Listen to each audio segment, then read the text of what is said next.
तर नमस्कार सगळ्यांना। आज मी बाजरीच्या पिठाची अशी भन्नाट रेसिपी करणार आहे। त्यासाठी व्हिडिओ तुम्ही शेवटपर्यंत पहा। इथे मी टोमॅटो, कांदा, लाल तिखट, धने जिरे पूड, कोथिंबीर, दही आणि बाजरीचे पीठ घेतलेलं आहे।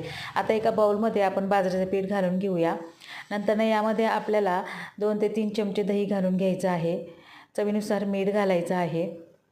त्यानंतर यामध्ये आपल्याला टोमॅटो, कांदा, लाल तिखट, धने जिरे पूड, कोथिंबीर हे सगळं टाकून घ्यायचं आणि मिक्स करून घ्यायचं आहे।